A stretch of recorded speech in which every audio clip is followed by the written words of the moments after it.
Bismillahirrahmanirrahim. Alhamdulillahi rabbil alamin. Wassalatu wassalamu ala asyrafil anbiya'i wal mursalin. Wa ala alihi wa ashabihi wa man tabi'ahum bi ihsanin ila yaumiddin. Amma ba'd. Hadis yang ke-12. Wa an Abil Abbasi Abdullah bin Abbas ibn Abdul Muttalib radhiyallahu anhuma an Rasulillah sallallahu alaihi wasallam fima yarwi an rabbih azza wa jalla qala inna Allah kataba al-hasanati was-sayyi'at thumma bayyana dhalik فمن هم بحسنة فلم يعملها كتبها الله تبارك وتعالى عنده حسنة كاملة وإن هم بها فعملها كتبها الله عنده 10 حسنات إلى 700 ضعف إلى أضعاف كثيرة وإن هم بسيئة فلم يعملها كتبها الله تعالى عنده حسنة كاملة وإن هم بها فعملها كتبها الله سيئة واحدة. Maksudnya daripada Abul Abbas Abdullah bin Abbas bin Abdul Muttalib radhiyallahu anhuma daripada Rasulullah sallallahu alaihi wasallam mengenai perkara yang diterimanya daripada Allah Subhanahu wa taala, sabdanya,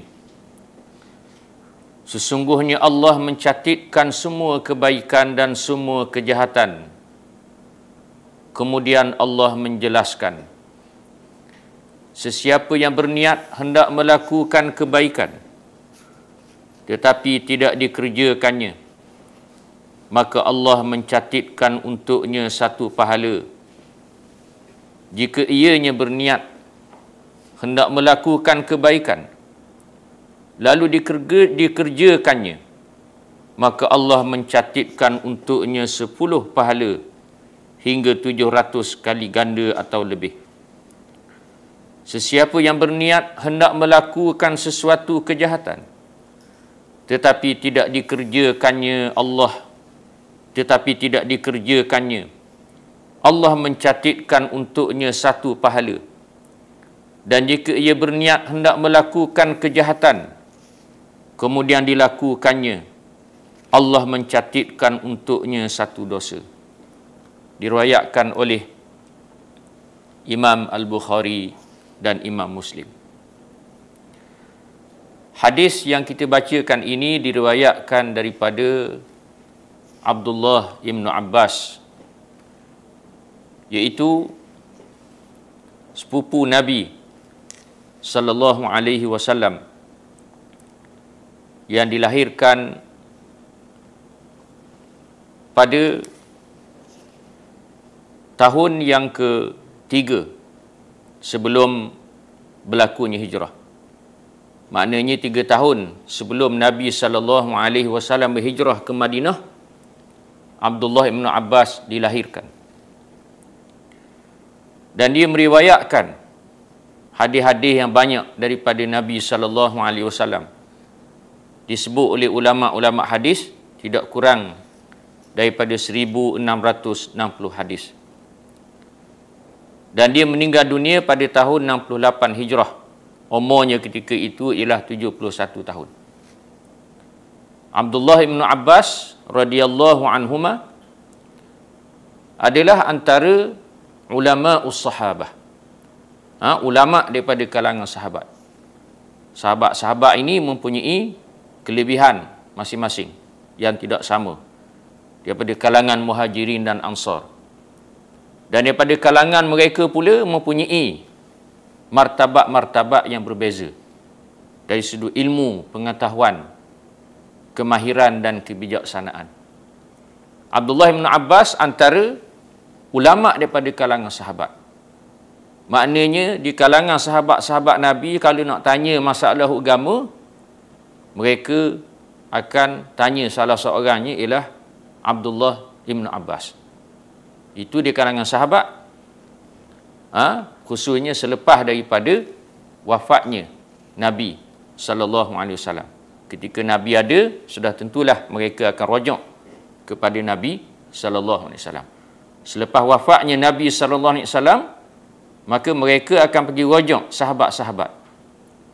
Dan daripada kalangan sahabat-sahabat itu ialah Abdullah Ibn Abbas.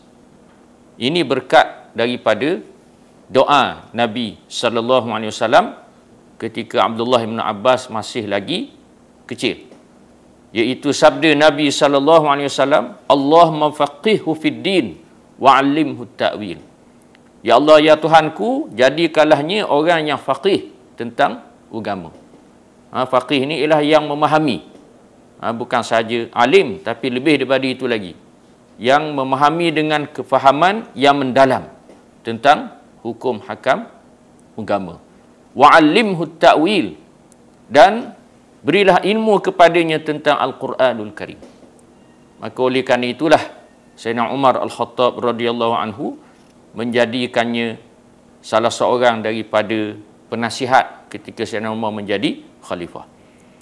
Antara hadis-hadis yang diriwayatkan oleh Ibn Abbas ialah hadis yang kita bacakan ini, yang merupakan satu hadis qudsi yang berkait dengan bab ikhlas yang kita huraikan, yang dikumpulkan oleh Al-Imam An-Nawawi ini.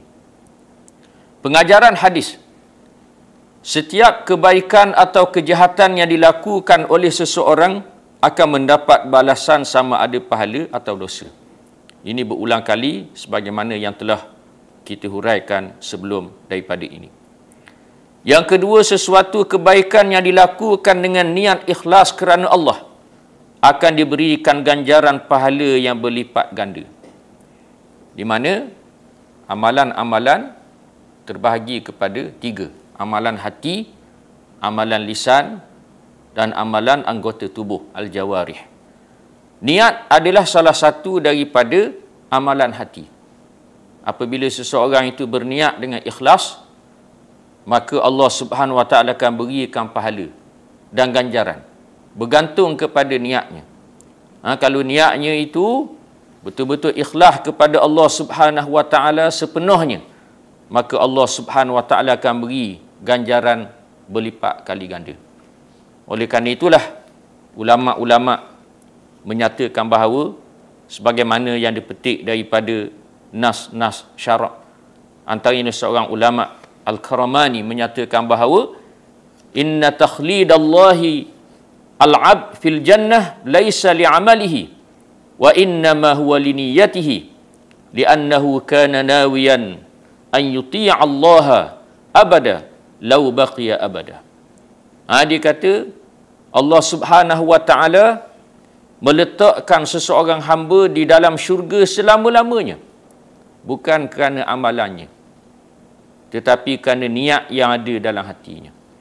Kerana apa? Kerana dia berniat untuk taat kepada Allah selama-lamanya, jika sekiranya dia hidup selama-lamanya.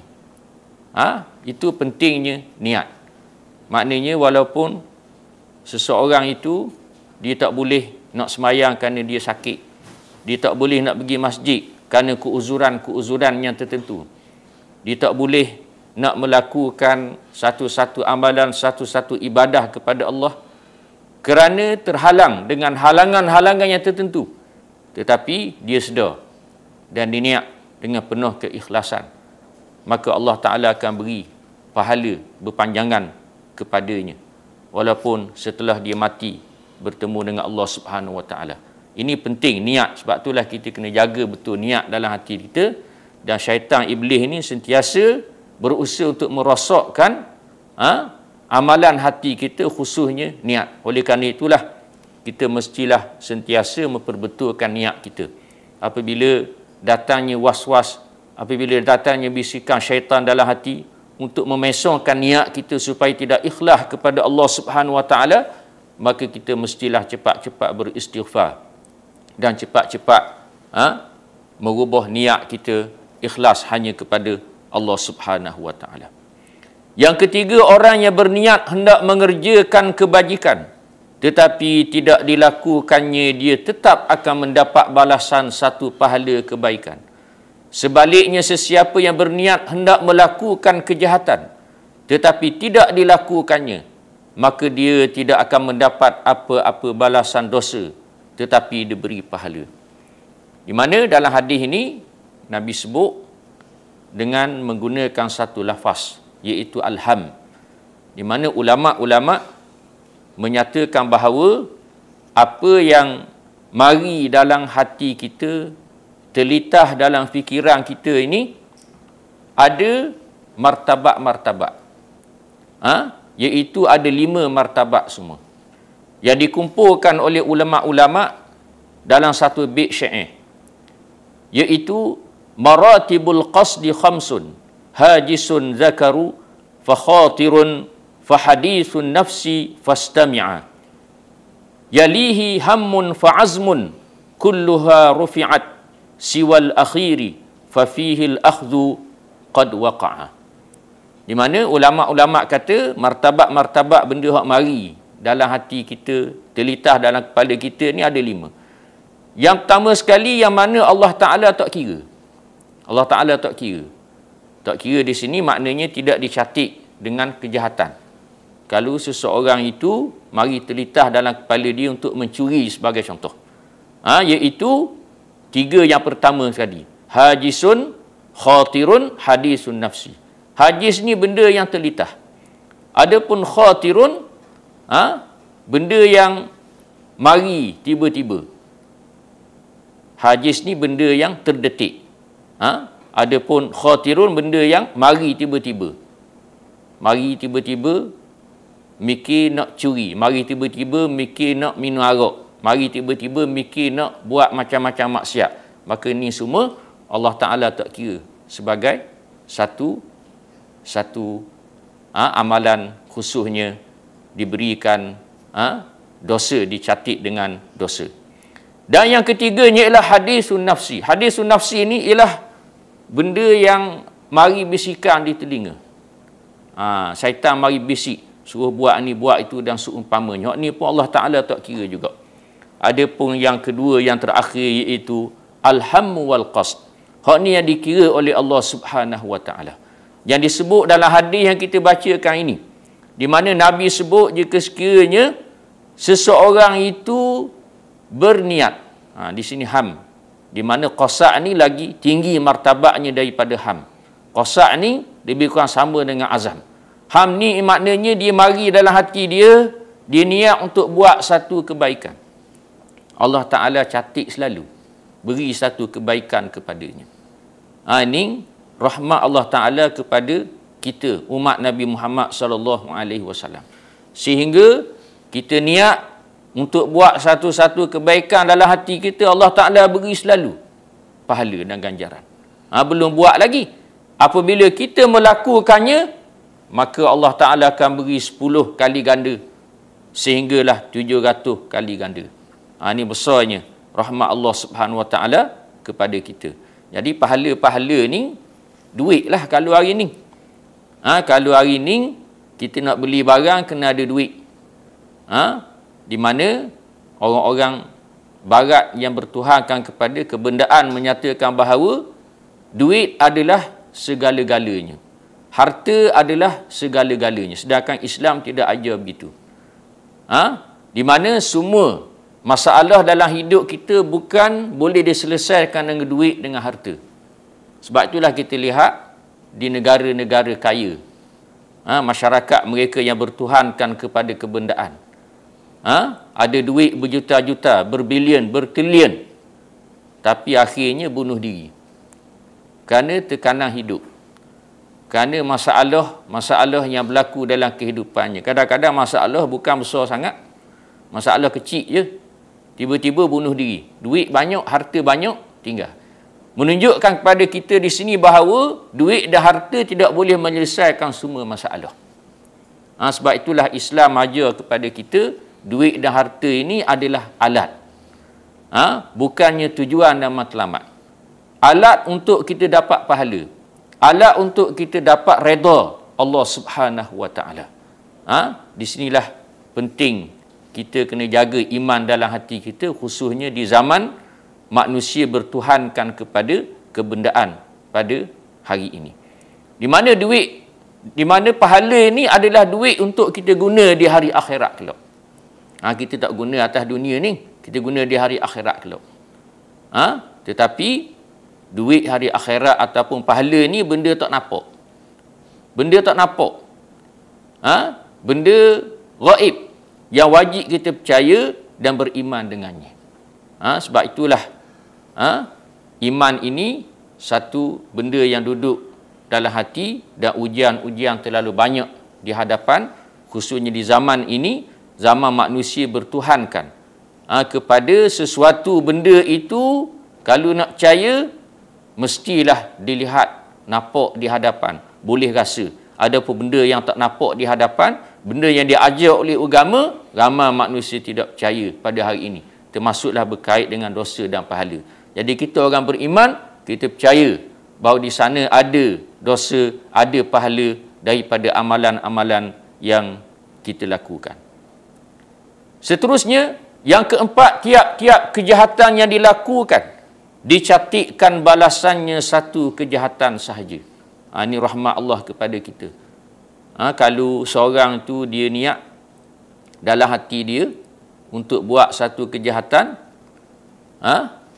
di mana Allah Ta'ala tidak akan berikan dosa kepadanya, kecuali kalau dia betul-betul berazam. Ini ulama' kata, walaupun dia tak buat, tapi azam dalam hati dia. Dia racang dah, masa ni, hari ni nak pergi untuk mencuri sebagai contoh. Tiba-tiba tak jadi. Di mana ulama' kata dia tetap boleh dosa di sisi Allah Subhanahu Wa Taala. Kerana benda hak mari dalam hati dia tu bukan benda telitah, bukan benda bisikang, benda yang sudah jadi qasad dan azam. Oleh kerana itulah Allah Ta'ala catatkan dengan satu kejahatan. Allah Ta'ala catatkan dengan satu kejahatan. Kalau dia tinggal kerana Allah Subhanahu Wa Ta'ala, maka Allah Ta'ala akan ampunkan dosanya, dan Allah Ta'ala akan beri pula pahala. Oleh kerana itulah pahala ni bukan sahaja dengan kita buat kebaikan, termasuklah boleh pahala bila kita tinggal kejahatan, boleh juga pahala. Jadi besarnya rahmat Allah Subhanahu Wa Ta'ala kepada kita. Seterusnya, hadis yang ke-13. Wa an Abi Abdurrahman Abdullah bin Umar bin Al-Khattab radhiyallahu anhuma qala sami'tu Rasulullah sallallahu alaihi wasallam yaqul intalaqa thalathatu nafarin mimman kana qablakum hatta awahumul mabitu ila gharin fadakhaluhu fanhadarat sakhratun minal jabali fasaddat alaihimul ghar faqalu innahu la yunjikum min hadhihi as-sakhrah illa an tad'u Allah ta'ala bi salihi a'malikum.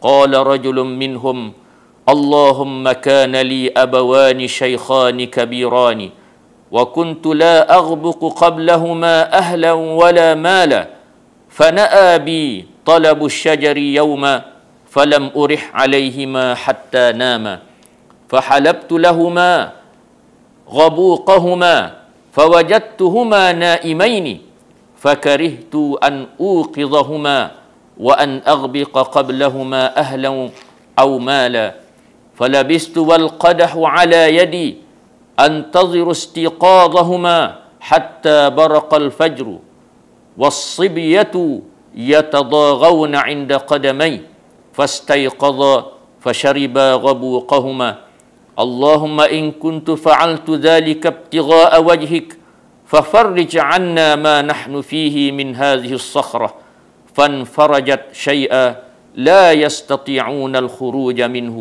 قال الآخر اللهم كان لابنة عم كانت أحب الناس إلي وفي رواية كنت أحبها كأشد ما يحب الرجال النساء فأردتها على نفسها فامتنعت مني حتى ألمت بها سنة من السنين فجاءتني فأعطيتها 20 و100 دينار على أن تخلي بيني وبين نفسها ففعلت حتى إذا قدرت عليها وفي رواية فلما قعدت بين رجليها قالت اتق الله ولا تفض الخاتم إلا حقه فانصرفت عنها وهي أحب الناس إلي وتركت الذهب الذي أعطيتها اللهم إن كنت فعلت ذلك ابتغاء وجهك فافرج عنا ما نحن فيه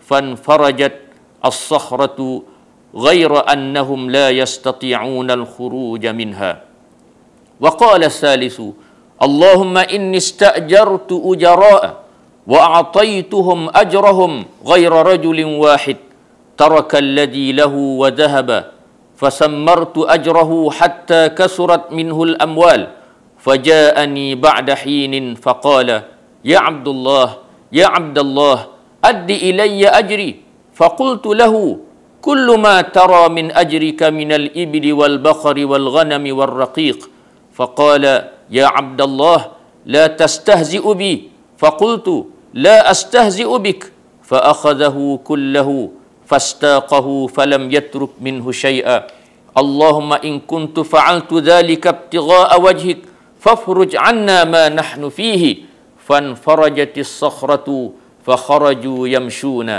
متفق عليه.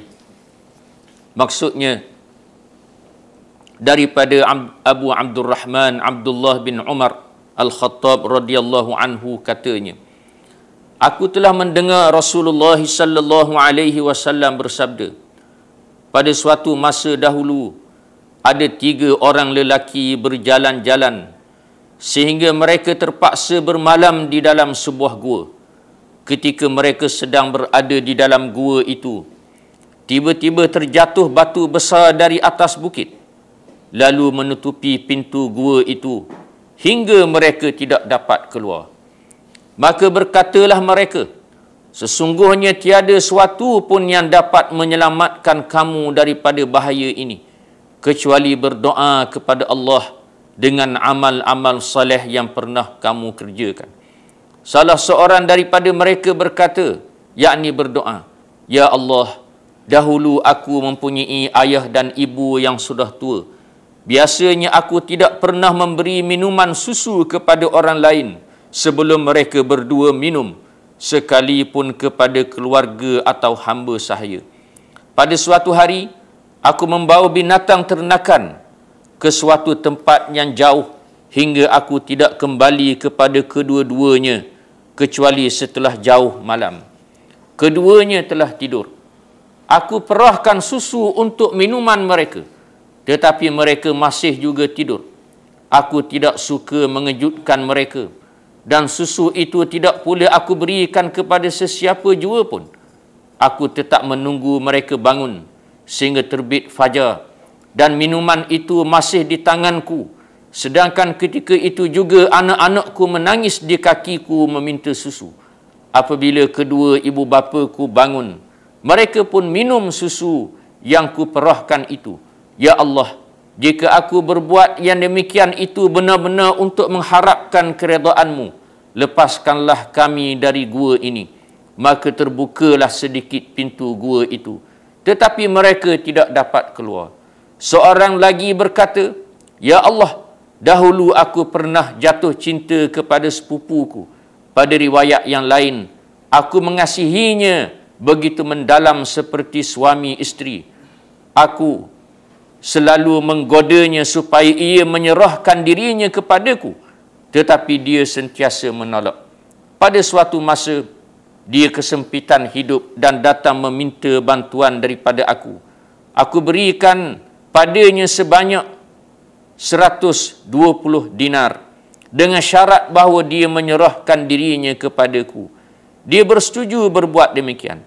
Maka ketika aku sudah bersedia melakukannya, pada riwayat yang lain aku sudah duduk di antara 2 kakinya, tiba-tiba dia berkata, takutlah kepada Allah dan janganlah engkau lakukannya malaikat dengan cara yang halal. Maka aku segera bangun meninggalkannya bersama-sama Wan Dinar. sedangkan dia merupakan orang yang paling aku kasihi. Ya Allah, jika aku berbuat demikian itu benar-benar untuk mengharapkan keredaan-Mu, lepaskanlah kami daripada bahaya ini. Dengan itu terbukalah sedikit pintu gua itu, tetapi mereka masih belum boleh keluar. Kata orang yang ketiga pula, Ya Allah, dahulu aku pernah mengupah pekerja dan aku bayar upah mereka. Seorang pekerja telah pergi menghilang diri, tetapi tanpa mengambil upahnya itu, lalu aku laburkan wang upahannya sehingga menghasilkan keuntungan yang banyak. Tiba-tiba pada suatu ketika, ia datang menemuiku dan berkata, Hai Abdullah, berikanlah upahku dahulu. Aku menjawab, semua harta benda yang ada di hadapanmu daripada unta, lembu, kambing itu adalah upahmu. Orang itu berkata, Hai Abdullah, engkau jangan mempermainkanku. Aku menjawab, aku tidak mempermainkan engkau. Lalu dia pun mengambil semua harta itu dan membawa tanpa meninggalkan sedikit jua pun. Ya Allah, jika aku berbuat demikian itu benar-benar untuk mengharapkan keredaan-Mu, lepaskanlah kami daripada bahaya ini. Maka terbukalah pintu gua itu dan dapatlah mereka keluar. Hadis diriwayatkan oleh Imam Al-Bukhari dan Imam Muslim. Pengajaran hadis. Setiap orang digalakkan memohon sesuatu kepada Allah, terutamanya ketika menghadapi kesempitan dan kesusahan. Hadis yang kita bacakan ini, satu hadis yang panjang, satu cerita yang diceritakan oleh Nabi SAW, kisah yang berlaku sebelum daripada zaman Nabi SAW. Bagaimana 3 orang lelaki, mereka pergi berjalan, masuk hutang lah kalau tempat kita kot. Lalu bila tiba waktu malam, mereka pun berteduh di dalam sebuah gua. Tiba-tiba batu besar tergolek dan menutupi pintu gua tersebut. Mereka tak boleh nak keluar.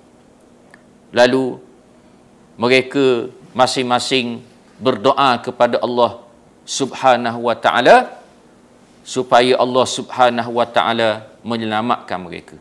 Jadi hadis yang kita bacakan ini, pengajaran yang pertama, kita digalakkan untuk berdoa kepada Allah Subhanahu wa ta'ala, khususnya apabila menghadapi kesempitan dan kesusahan. Doa adalah ibadah yang sangat besar, yang disebut di dalam satu hadis, ad-du'a'u lubbul ibadah. Doa ini seperti otak kepada ibadah. Kalau tubuh badan kita ni, masing-masing anggota ada tugas, ada peranan masing-masing. Semuanya penting. Sudah tentulah otak fikiran yang Allah Ta'ala kurniakan kepada kita mempunyai peranan yang sangat besar. Maka begitulah kedudukannya juga kepada ibadah. Ibadah-ibadah ni banyak. Ibadah hati, ibadah zikir lidah, ibadah dengan menggunakan anggota tubuh badan, puasa, semayang, zikir, baca Quran dan lain-lain lagi. Salah satu ibadahnya ialah doa. Oleh kerana itulah sebagaimana yang telah kita sebutkan sebelum daripada ini, as-salah, semayang itu dari segi bahasa maksudnya ad-doa. Kerana dalam semayang itu penuh dengan doa. Oleh kerana itulah digalakkan kepada kita dalam kehidupan ini untuk sentiasa berdoa kepada Allah Subhanahu wa ta'ala. Dan adab-adab doa ni banyak. Mulakan dengan puji dan puja Allah, berselawat ke atas Nabi, kemudian mohon kepada Allah Subhanahu wa ta'ala. Dan mengharapkan Allah Ta'ala memakbulkan doa kita dengan penuh harapan. Kalau Allah Ta'ala beri atas dunia ni, kita bersyukur. Kalau Allah Ta'ala tak beri, kita reda. Kita doa tu sendiri boleh pahala dah. Kadang-kadang Allah Ta'ala tak beri atas dunia ini, Allah Ta'ala sipang untuk diberi di hari akhirat kelak. Contoh-contoh yang banyak yang Allah Ta'ala sebut dalam hadis-hadis dan juga dalam Al-Quranul Karim, dan Nabi sebut dalam hadis-hadis yang banyak. Antaranya ialah kisah Nabi Musa AS berdoa kepada Allah apabila Banu Israel disesatkan. selama 40 tahun. Kemudian selepas daripada itu, mereka diberikan kemenangan oleh Allah Subhanahu Wa Taala menentang orang-orang yang memerintah di Baitul Maqdis, yang Allah Ta'ala perintah mereka untuk pergi berperang, mereka tak nak berperang. Nabi Musa berdoa, Allah Ta'ala memakbulkan doa Nabi Musa selepas Nabi Musa wafat. Begitu juga Allah Ta'ala menceritakan di dalam Al-Quran bagaimana doa Nabi Musa AS supaya menjatuhkan azab ke atas Fir'aun dan bala tenteranya yang melakukan kezaliman ke atas Banu Israel. Allah Ta'ala tak beri selalu. Allah Ta'ala tunggu sehingga beberapa tahun. Itu doa Nabi, apatah lagi kita manusia biasa. Oleh kerana itulah, kita mestilah sentiasa berdoa kepada Allah Subhanahu Wa Ta'ala. Yang kedua, setiap orang boleh bertawasul, berperantaraan dengan amal soleh yang dilakukan untuk memohon sesuatu. Ini di antara kaedah ataupun cara kita berdoa kepada Allah Subhanahu Wa Taala. Di sana ada 3 cara, 3 kaedah bertawasul, berperantaraan dalam doa kita kepada Allah Subhanahu Wa Taala yang tidak ada khilaf di kalangan ulama. Selain daripada itu ada khilaf di kalangan ulama. Yang pertama sekali, kita bertawasul dengan nama-nama Allah dan sifat-sifat Allah. Maknanya dalam doa kita sebut Ya Allah, Ya Rahman, Ya Rahim, Ya Tawwab, dan lain-lain lagi. Ampunilah dosaku, terimalah permohonanku, berilah kemenangan kepada umat Islam. Jadi kita sebut nama-nama Allah dulu, sifat-sifat Allah dulu. Itu kaedah dan cara yang pertama. Kaedah dan cara yang kedua ialah kita bertawasul dengan amal-amal soleh. Ini yang diajar dalam hadis yang kita bacakan ini. Maknanya lelaki yang pertama, dia bertawasul dengan amal soleh dia buat baik kepada ibu bapanya. Lalu, dia pun berusaha. Itu yang kita akan huraikan nanti. Di mana doa ni tak boleh doa saja, kena usaha. Tawakal tak boleh tawakal saja, mestilah ada usaha di sebaliknya. Di mana doa kemudian disertakan dengan amal soleh, sebut tawasul kepada Allah. Yang kedua, dia bertawasul dengan amal soleh dia. Dia tidak berzina dengan sepupunya yang dia kasihi. Dia bertawasul, kemudian dia berusaha. Yang ketiga, dia bertawasul dengan amal soleh dia, iaitu dia mengambil upah daripada pekerjanya yang sepatutnya pekerja dia ni dapat. Tiba-tiba pekerja ni lesak tak tahu ke mana, dia pun ambil, dia labur. Setelah beberapa tahun, pekerja ni mari nak ambil upah dia. Dia kata, itu dia upahmu yang telah aku labur, yang telah beranak pinak, mempunyai harta yang banyak, lalu dia pun ambil. Di mana? Itu tawasul dengan amal soleh. Yang ketiga, bertawasul dengan orang soleh. Kalau istilah masyarakat kita hari ini, minta orang semayang ajak. Tak? Maknanya kita minta orang semayang ajak tu maksudnya kita minta orang soleh berdoa kepada kita. Semayang ajak ni bukan semayang ajak saja. Semayang ajak disertakan dengan doa. Itu pun satu benda yang perlu kita perbetulkan dalam amalan masyarakat kita. Maknanya kita minta orang soleh. Orang soleh sini orang baik, orang juru. Sama ada alim ulama ataupun orang yang kuat beribadah. Kita minta dia doa kepada Allah Subhanahu Wa Taala. Mudah-mudahan doanya makbul supaya Allah Taala menyampaikan hajat kita, menyembuhkan penyakit dan seumpamanya. Jadi ini 3 cara, 3 kaedah bertawasul yang tidak ada khilaf di kalangan ulama. Salah satunya ialah dinyatakan dalam hadis yang kita bacakan ini. Yang ketiga, berbakti dan berbuat kebajikan kepada ibu bapa mempunyai kelebihan yang tinggi di sisi Allah. Ini maklum. Di mana hak kita, ada hak kita dengan Allah. Iaitu kita mesti beribadah kepada Allah Subhanahu Wa Taala, mentauhidkan Allah dan tidak menyekutukan Allah dengan sesuatu yang lain. Dan ada hak kita dengan manusia. Hak kita dengan manusia ni banyak. Hak kita dengan ibu bapa, hak kita dengan adik-beradik, hak kita dengan anak dan isteri, hak kita dengan jiran, hak kita dengan tetamu dan seumpamanya. Jadi dalam hadis ni menyatakan buat baik kepada ibu bapa salah satu hak seseorang itu dengan manusia yang lain, dengan kedua ibu bapanya yang mempunyai jasa yang sangat besar. Yang keempat, perasaan takut kepada Allah dapat menyelamatkan seseorang daripada melakukan perbuatan keji. Yang kelima, orang yang melakukan amal kebajikan dengan ikhlas akan mendapat pertolongan daripada Allah ketika ia menghadapi kesempitan. Jadi ketiga-tiga lelaki yang disebutkan dalam hadis ini syahid yang nak diambil.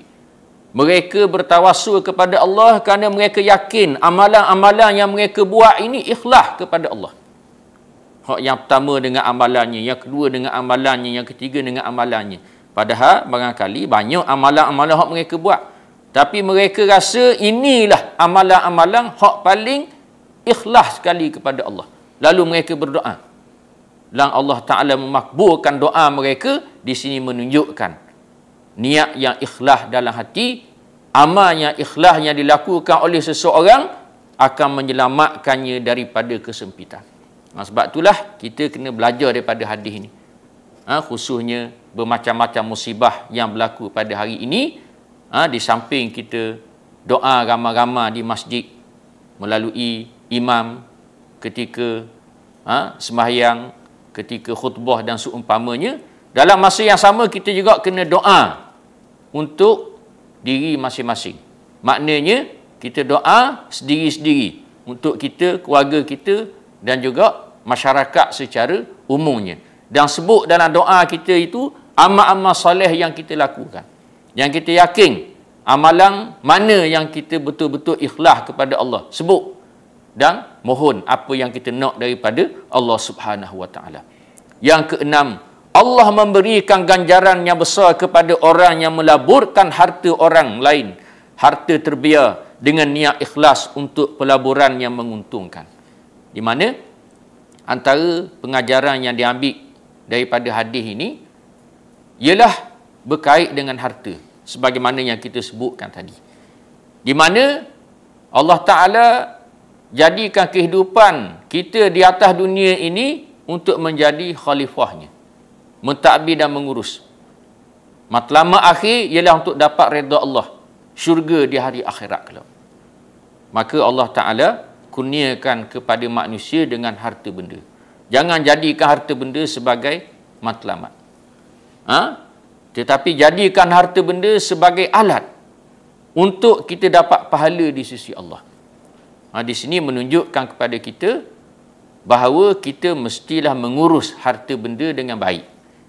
Tak boleh pakai ikut dam begitu saja. Kena urus harta benda dengan baik. Dalam hadis yang lepas pun kita telah baca berkait dengan wasiat. Ini cara dan kaedah yang diajar oleh Nabi SAW, pengurusan harta benda dengan baik. Supaya harta benda itu bermanfaat kepada kita bila kita mati, kita urus dengan baik, dengan ikhlas, maka Allah Ta'ala akan beri pahala berpanjangan walaupun selepas kita mati menemui Allah Subhanahu Wa Ta'ala. Wallahu a'lamu bis-shawab.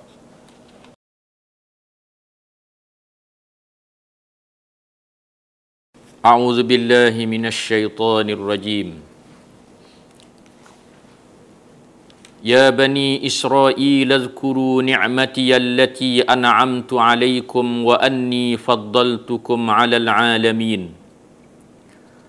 Wattaqu yawman la tajzi nafsun 'an nafsin syai'an wa la yuqbalu minha syafa'atun wa la yu'khadhu minha 'adlun wa la hum yunsarun. Wa idh najjaynakum min ali fir'auna yasumunakum su'al 'adzabi yudhabbihuna abna'akum wa yastahyuna nisa'akum wa fi dhalikum bala'un min rabbikum 'azim.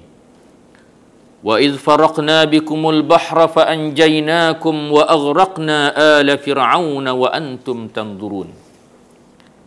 Ayat-ayat yang kita bacakan ini adalah sambungan daripada ayat-ayat yang kita bacakan sebelum daripada ini, iaitu masih lagi berkisah tentang Banu Israel.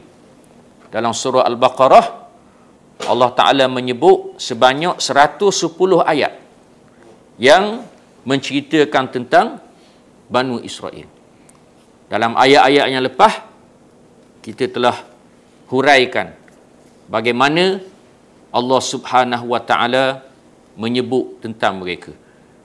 Dan pada kali ini Allah Taala sambung lagi menyebut tentang Banu Israel. Ayat pertama yang kita bacakan tadi iaitu ayat yang ke-47 daripada surah Al-Baqarah. Ya Bani Israel, wahai Bani Israel.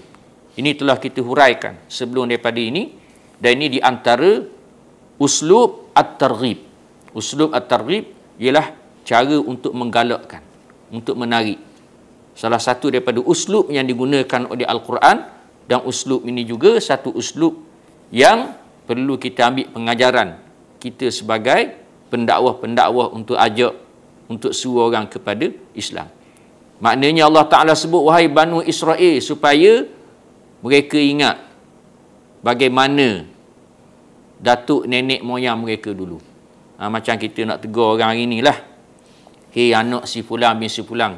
Hei cucu si fulan bin si fulan. Kalau dia dengar nama ayah dia, dia dengar nama tok dia, dia mari mikir lain.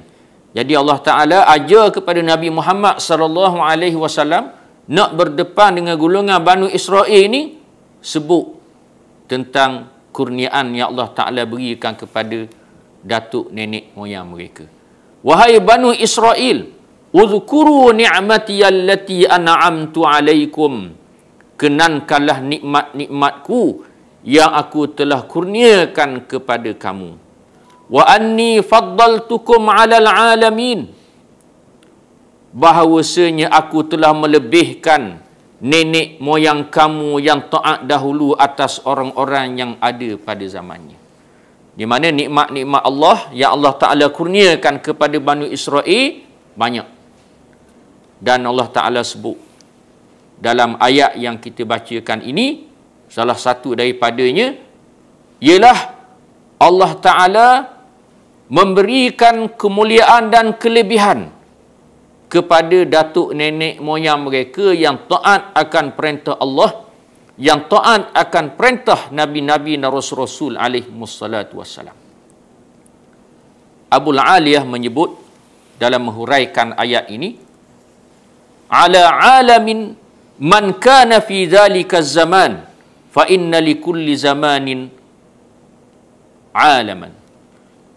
Di mana maksud kepada seluruh alam, orang-orang yang ada pada zamannya, iaitu ialah mereka yang ada pada zamannya. Kerana pada zaman Nabi Muhammad SAW, Allah Ta'ala tak beri kemuliaan kepada mereka. Allah Ta'ala beri kemuliaan kepada umat Nabi Muhammad SAW. Yang disebut dalam ayat yang lain, kuntum khaira ummatin ukhrijat linnas. Kamu adalah sebaik-baik umat yang dikeluarkan kepada manusia. Jadi kemuliaan, kelebihan yang Allah Ta'ala beri kepada Bani Israel di zaman mereka. Di zaman mereka, iaitu zaman Nabi-Nabi dan Rasul-Rasul yang Allah Ta'ala utus kepada mereka. Di mana jumlah mereka terlalu ramai. Terlalu ramai. Nabi Yusuf, Nabi Bunyamin, Nabi Musa, Nabi Ilyas, Nabi Ilyasa, Nabi Zulkifli, Nabi Yusha' dan lain-lain lagi. Terlalu ramai Nabi-Nabi daripada kalangan mereka. Di mana ini kelebihan yang Allah Ta'ala berikan kepada mereka yang Allah Ta'ala tak beri kepada kaum dan umat yang lain. Seterusnya Allah Ta'ala sebut, wattaqu yawman la tajzi nafsun an nafsin syai'a. Dan peliharalah diri kamu dari azab sengsara hari akhirat, yang padanya seseorang tidak dapat melepaskan orang lain yang berdosa sedikit pun. Ini uslub at-tarhib. Iaitu uslub menakutkan. Bila Allah Ta'ala sebut dalam uslub yang pertama, untuk memujuk mereka, ya Bani Israel. Lalu Allah Ta'ala sebut dalam ayat ini uslub untuk menakutkan mereka. Bila sebut uslub cara baik, mu tak dengar juga. Mu tak ikut Nabi Muhammad SAW. Mu mendustakan Nabi Muhammad SAW. Padahal mu tahu Nabi Muhammad ni Nabi yang benar. Tanda-tandanya disebut dalam kitab-kitab kamu. Kamu tidak ikut juga. Lalu Allah Ta'ala menggunakan uslub menakutkan mereka. Menakutkan mereka tentang hari kiamat. Allah Ta'ala kata, takutlah kamu. Peliharalah diri kamu dari azab sengsara di hari akhirat kelak. Di mana pada hari tersebut seseorang tidak boleh melepaskan diri masing-masing. Ayat ini bukan sahaja ditujukan kepada Bani Israel, termasuklah ditujukan kepada seluruh manusia. Supaya kita beringat tentang hari akhirat. Wala yuqbalu minha syafa'atun wala yu'khadhu minha 'adlun wala hum yunsarun. Dan tidak diterima syafaat daripadanya, dan tidak pula diambil daripadanya sebarang tebusan, dan mereka yang bersalah itu tidak akan diberi sebarang pertolongan. Di mana di hari akhirat kelak masing-masing tidak boleh memberi syafaat. Mereka yang berdosa, yang ingkar akan perintah Allah Subhanahu Wa Taala, tidak boleh untuk menyelamatkan diri masing-masing. Bagi kita, orang-orang beriman yang mengerjakan amal soleh, Nabi kita Muhammad sallallahu alaihi wasallam akan memberi syafaat kepada kita. Syafaat al-uzma, iaitu syafaat di padang mahsyar. Bila mana manusia pergi berjumpa dengan nabi-nabi dan rasul-rasul alaihi wassalatu wassalam untuk dipercepatkan hisab. Ini syafaat uzma. Semua manusia daripada dulu sehinggalah manusia terakhir duduk di padang mahsyar terlalu dahsyat, lalu mereka nak minta dengan Allah supaya Allah Ta'ala percepatkan hisab. Mereka pun pergilah berjumpa dengan nabi-nabi dan rasul-rasul. Macam hari inilah, kalau ada masalah akan cari orang-orang yang berpengaruh. Begitulah juga Allah Ta'ala nak memudahkan kita faham. Di hari akhirat kelak di padang mahsyar, masalah yang paling besar sekali. Masing-masing nak tunggu dihisab di hadapan Allah. Maka sudah tentulah pergi cari orang-orang yang paling dekat dengan Allah, iaitu nabi-nabi dan rasul-rasul alaihi wassalatu wassalam. Pergi jumpa dengan Nabi Adam tak sanggup.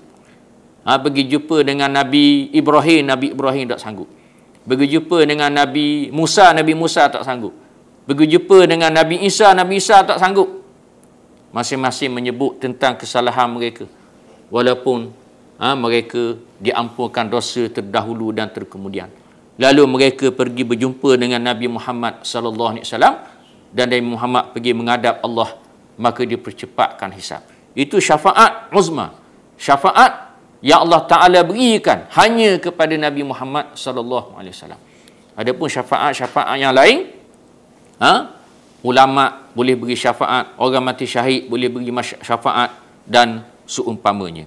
Di mana dalam ayat yang kita bacakan ini, Allah Ta'ala beri amaran kepada Banu Israel yang lawan Nabi, yang tak ikut Nabi, mu kena takut hari kiamat kelak. Kalau mu tak ikut Nabi Muhammad, mu tak boleh selamat dirimu di hari akhirat kelak. Masing-masing bawa diri masing-masing. Dan orang lain tak boleh beri syafaat, tak boleh tolong. Sebagaimana disebut oleh Allah di dalam ayat yang lain, falan yuqbala min ahadihim mil'ul ardi dhahaba wala iftada bih. Allah Ta'ala tidak terima di hari akhirat kelak untuk diberi syafaat walaupun dia bawa emas sepenuh bumi. Allah Ta'ala tak terima. Di mana ayat ini sebagai amaran kepada Banu Israel supaya mereka ikut ajaran Islam yang dibawa oleh Nabi Muhammad sallallahu alaihi wasallam. Tetapi mereka bangsa dan kaum yang degil. Allah Ta'ala menyebut dalam ayat yang berikut nikmat dan kurniaan yang seterusnya yang Allah Ta'ala berikan kepada mereka. Wa iz najjaynakum min ali fir'aun yasumunakum su'al adab. Dan kenangkanlah ketika kami selamatkan kamu dari Fir'aun dan orang-orangnya yang sentiasa menyeksa kamu dengan seksa yang seburuk-buruknya. Ayat ini permulaan Allah Ta'ala mengisahkan tentang Nabi Musa alaihi salam secara tidak langsung, dengan tidak disebut nama Nabi Musa, tapi disebut dalam ayat-ayat berikut dan ayat-ayat yang lain. Dan juga Fir'aun, manusia yang dimurkai oleh Allah Subhanahu wa taala. Yang telah kita sebut ketika menghuraikan tentang dosa iblis, takabur terhadap Allah Subhanahu wa taala, merupakan dosa yang paling dibenci oleh Allah. Takabur terhadap Allah, takabur terhadap nabi-nabi Allah, takabur terhadap orang-orang beriman, melakukan kezaliman. Oleh kerana itulah Allah Ta'ala bukan sahaja mengejikan dosa takabur ini, bahkan Allah Ta'ala sebut manusia-manusia yang takabur. Yang Allah Ta'ala sebut mula-mula sekali, iblis yang telah kita sebut. Yang keduanya daripada kalangan manusia ialah Fir'aun. Fir'aun, manusia yang takabur. Takabur kepada Allah. Dia buat bangunan tinggi. Dia kata, wahai Musa, kalau Tuhanmu ada, ni aku buat bangunan tinggi. Aku boleh naik, nak tengok balah mana Tuhanmu. Ini takabur Fir'aun terhadap Allah Subhanahu wa taala. Takabur terhadap Nabi-Nabi Allah, terhadap Nabi Musa dan Nabi Harun. Dan juga terhadap orang-orang beriman yang bersama-sama dengan Nabi Musa alaihissalam. Ulama-ulama tafsir menyatakan bahawa kisah Nabi Musa disebut oleh Allah Subhanahu wa taala di dalam Al-Quran sebanyak 10 surah. Di mana kisah Nabi Musa lah kisah yang paling banyak yang Allah Ta'ala sebut dalam Al-Quran. Terdapat dalam 10 surah di dalam Al-Quran. Dalam surah Al-Baqarah saja, sebagaimana yang kita sebutkan tadi tentang Bani Israel dan tentang Nabi Musa, disebut sebanyak 110 ayat. Di mana ulama juga menyatakan bahawa Nabi Musa namanya disebut di dalam Al-Quran sebanyak 136 tempat. Nabi Musa, nama Nabi Musa disebut dalam Al-Quran. Adapun nama Fir'aun disebut dalam Al-Quran sebanyak 20 tempat. Salah satunya ialah ayat yang kita bacakan ini. Allah Ta'ala menyebut dalam ayat yang kita bacakan ini salah satu kurniaan, salah satu kelebihan yang Allah Ta'ala berikan kepada Banu Israel ialah apabila Allah Subhanahu wa taala menyelamatkan mereka daripada Firaun. Di mana kisah ini akan dihuraikan dalam ayat-ayat yang lain, khususnya dalam surah Al-A'raf, surah Al-Qasas dan surah-surah yang lain. Cuma secara ringkasnya Allah Ta'ala sebut dalam ayat ini menceritakan bagaimana apa yang berlaku terhadap Banu Israel di zaman Nabi Musa AS. Mereka menghuni di Mesir ketika zaman Nabi Yusuf AS. Zaman Nabi Yusuf, raja yang memerintah di Mesir dinamakan dengan raja, bukan Fir'aun. Di sini kita lihat kehebatan Al-Quran merupakan satu mukjizat. Termasuklah mukjizat dari sudut penceritaan tentang sejarah, khususnya sejarah Mesir itu sendiri. Di mana ahli-ahli sejarah menyatakan bahawa Mesir diperintah oleh Fir'aun. Tapi Quran menyebut secara terperinci, ia diperintah oleh Fir'aun. Tetapi di zaman Nabi Yusuf tidak dinamakan Fir'aun, dinamakan dengan raja, iaitu zaman Nabi Yusuf alaihissalam. Tiba-tiba hari ini ahli-ahli sejarah yang mengkaji tentang sejarah Mesir, mereka jumpa bermacam-macam penulisan-penulisan dan mereka terjemahkan balik betul sebagaimana yang dinyatakan oleh Al-Quran. Rupa-rupanya Mesir diperintah oleh Fir'aun sebelum daripada zaman Nabi Yusuf. Tetapi di zaman Nabi Yusuf, pemerintahan di Mesir pada ketika itu diperintah oleh raja. Kemudian berlaku rampasan kuasa, diambil balik oleh pemerintahan mengikut sistem Fir'aun. Jadi betul sebagaimana disebut oleh Al-Quranul Karim. Oleh kerana itulah ulama' menyatakan bahawa apabila pemerintah bertukar kepada Fir'aun balik, maka mereka melakukan bermacam-macam azab, hukuman ke atas Banu Israel. Mereka menganggap Banu Israel ini pengkhianat, menjatuhkan kerajaan Fir'aun sebelum daripada itu, menaikkan raja yang memerintah. Jadi bila jatuhnya raja tersebut, naik Fir'aun balik, maka mereka melakukan bermacam-macam azab ke atas Banu Israel. Yang Allah Ta'ala sebut antaranya dalam ayat yang kita bacakan ini. Yuzabbihuna abna'akum wa yastahyuna nisa'akum Mereka menyembelih anak-anak lelaki kamu dan membiarkan hidup anak-anak perempuan kamu. Diriwayatkan bahawa Firaun yang memerintah di zaman Nabi Musa alaihissalam telah bermimpi. Dia bermimpi api keluar daripada Baitul Maqdis dan membakar rumah-rumah orang-orang Mesir kecuali rumah-rumah Banu Israel. Lalu dia pun tanya Tok Nujum, apa dia maksud mimpinya ini? Lalu Tok Nujum kata maksud mimpinya ini, akan lahir daripada kalangan Banu Israel seorang putera, seorang anak lelaki yang akan menghancurkan pemerintahan dan kerajaan Firaun. Lalu bila Firaun dengar takbir dan takwil mimpi tersebut daripada Tok Nujumnya, dia tu mengeluarkan arahan untuk membunuh anak-anak lelaki daripada kalangan Banu Israel untuk halang ketentuan Allah Subhanahu wa taala menjatuhkan kerajaan dan pemerintahannya. Ulama-ulama juga menyebutkan bahawa bila dibuat peraturan ini menyebabkan rakyat Mesir, pengikut Firaun rasa susah. Sebab apa? Sebab mereka menjadikan Banu Israel sebagai hamba-hamba mereka. Hamba-hamba untuk khidmat kepada mereka di rumah, untuk buat kerja kebun, untuk buat kerja bangunan dan seumpamanya. Jadi hak buat kerja ni orang lelaki. Mereka kata kalau kita bunuh semua anak lelaki, siapa dia yang nak berkhidmat kepada kita? Lalu Firaun pun ubah peraturan. Buat sedang seli. Ada tahun dibunuh anak lelaki, tahun yang kedua tidak dibunuh, tahun berikutnya dibunuh. Jadi Nabi Harun alaihissalam, iaitu abang Nabi Musa, dilahirkan pada tahun tidak dikenakan hukuman tersebut. Jadi dia selamat. Adapun Nabi Musa alaihissalam dilahirkan pada tahun dikenakan hukuman tersebut. Oleh kerana itulah disebut dalam ayat-ayat yang lain yang akan dihuraikan bila tiba masanya, bila Allah Ta'ala menyelamatkan Nabi Musa melalui mukjizat yang begitu hebat. Allah Ta'ala perintah kepada mak Nabi Musa supaya letak dalam dalam baku dan hanyut dalam sungai. Tiba-tiba baku tersebut berjalan dan mendarat betul-betul di hadapan istana Firaun.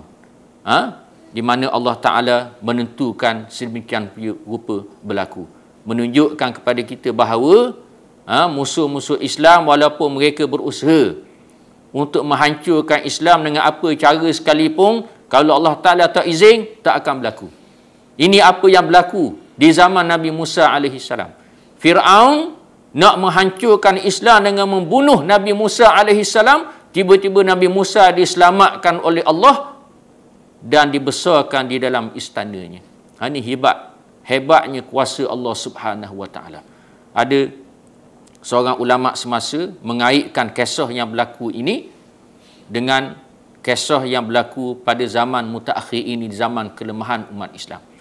Apabila musuh-musuh Islam mereka didik anak-anak orang Islam di negara-negara mereka dengan pendidikan sekularisme.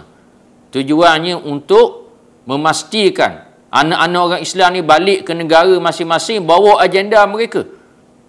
Sebahagiannya bawa agenda mereka, tetapi sebahagian yang lain sedar, bertaubat, lalu mereka memperjuangkan Islam. Jadi apa yang berlaku ini adalah kisah yang berulang sebagaimana apa yang berlaku kepada Nabi Musa alaihissalam. Wa yastahyuna nisaakum. Mereka bunuh anak lelaki dan mereka biarkan orang perempuan hidup. Wa fi dzalikum bala'um mir rabbikum 'azim.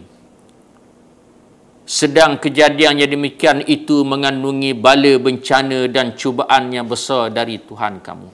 Jadi ini adalah satu ujian, cabaran yang sangat hebat yang Allah Ta'ala uji berlaku kepada Banu Israel. Wa idh faraqna bikumul bahra fa anjaynakum wa aghraqna ala fir'auna wa antum tanzurun. Dan kenangkanlah ketika kami belahkan laut merah untuk kamu lalui kerana melarikan diri dari angkara Fir'aun, maka kami selamatkan kamu dan kami tenggelamkan Fir'aun bersama-sama tenteranya, sedang kamu semua menyaksikannya. Allah Ta'ala rekahkan cerita dalam ayat ini, cerita berkait dengan kisah Nabi Musa Banu Israel yang diselamatkan daripada Fir'aun, iaitu Allah Ta'ala sebut dalam ayat yang kita bacakan ini, Allah Ta'ala bukan sahaja menyelamatkan mereka, bahkan Allah Ta'ala menghancurkan Fir'aun dan bala tenteranya. Kisah yang diceritakan oleh Allah dalam ayat-ayat yang lain. Bila mana tiba masa, Allah Ta'ala izin kepada Nabi Musa untuk bawa Banu Israel keluar daripada bumi Mesir. Keluar pada waktu malam. Nabi Musa pun bawa sampai dekat Laut Merah. Lalu ketika itu Fir'aun kejar daripada belakang. Fir'aun sedar Bani Israel telah keluar. Jadi mereka kata, kalau mereka keluar, kita nak hidup macam mana? Kita bergantung pada mereka. Fir'aun mengerah bala tenteranya. Sehingga ada ulama' tafsir menyebut jumlah Bani Israel pada ketika itu mencecah lebih daripada 600,000 orang. Dan jumlah bala tentera Fir'aun berlipat kali ganda lagi. Disebut dalam ayat yang lain, Allah Ta'ala menyatakan kata-kata Fir'aun bila melihat Banu Israel. Inna haula'i lasyirzimatun qalilun. Sesungguhnya mereka adalah jumlah yang kecil. Cuba kita bayang, Fir'aun tengok Banu Israel dengan jumlah beratus ribu orang, menganggap jumlah itu satu jumlah yang kecil. Jadi ini membuktikan bahawa jumlah tentera Fir'aun lagi ramai. Lalu Banu Israel kata, wahai Musa, dengan sebab mu lah kami jadi gini. Dengan sebab kami ikut mu lah kami jadi gini. Kalau kami duduk di rumah, tak lari, tak ikut mu, tak apalah kami jadi hamba pun. Tak apalah kami kena buat macam-macam pun, tak jadi begini, habis dah kami. Kami akan dibunuh dan dibantai semua oleh Fir'aun dan bala tenteranya. Lalu Nabi Musa dengan penuh yakin menyatakan bahawa kalla inna ma'iya rabbi sayahdin. Tidak sekali-kali. Sesungguhnya bersama-sama dengan aku, Tuhan aku yang akan memberikan petunjuk kepada aku. Ini keberanian. Sebab itulah salah satu sifat Nabi yang wajib berani. Walaupun Nabi Musa tengok bala tentera Fir'aun yang begitu ramai, dengan penuh yakin Nabi Musa kata, tidak, Allah Ta'ala bersama-sama dengan aku. Ketika itulah datangnya pertolongan Allah. Allah Ta'ala mewahyukan kepada Nabi Musa supaya meletakkan tungkatnya ke atas laut. Laut Merah terbelah menjadi lorong-lorong. Diriwayatkan mempunyai 12 lorong. Kerana jumlah kabilah Bani Israel 12 kabilah. Lalu mereka pun berjalan masing-masing melihat antara satu sama lain. Sehinggalah sampai di seberang, ketika itu Fir'aun ikut daripada belakang dengan bala tenteranya. Dan Allah Ta'ala menenggelamkan Fir'aun. Hari yang sangat besar ini diingati oleh Banu Israel. Sehingga ketika Nabi SAW sampai di Madinah, Nabi tengok mereka berpuasa pada hari Ashura, iaitu pada hari 10 Muharram. Nabi tanya mereka, ma hadzal yaumul ladzi tasumun? Kenapa kamu puasa pada hari ini? Mereka kata, hadza yaumun salih. Ini hari yang baik. Hadza yaumun najjallahu azza wa jalla fihi bani Israel min aduwwihim fasamahu Musa alaihi salam. Mereka kata hari ini hari yang baik, hari yang mulia. Hari ini bersempena Allah Ta'ala menyelamatkan Banu Israel daripada musuh mereka. Nabi Musa, Nabi kami berpuasa, mereka kata. Lalu Nabi SAW bersabda, ana ahaqqu bi Musa minkum. Aku lebih berhak daripada kamu lagi untuk berpuasa mengikut apa yang dilakukan oleh Nabi Musa alaihissalam. Jadi ulama-ulama kata ini khilaf pula di kalangan ulama. Adakah Nabi puasa ini kerana ikut Bani Israel? Ulama kata tidak. Nabi berpuasa ni adalah wahyi daripada Allah. Antara dalilnya ialah hari ini juga orang-orang Arab berpuasa. Dan disebut dalam riwayat-riwayat yang lain, pada hari ini juga Allah Ta'ala menyelamatkan Nabi Nuh alaihi salam. Jadi hari ini hari yang sangat besar, sangat mulia, bukan sahaja di sisi Banu Israel, bahkan di sisi seluruh umat Islam. Jadi itu adalah nikmat yang berikut yang Allah Ta'ala sebut tentang Banu Israel, yang Allah Ta'ala kurniakan kepada mereka, yang mana mereka mesti ingat dan mereka mesti ikut Nabi Muhammad sallallahu alaihi wasallam. Wallahu a'lamu bis-shawab.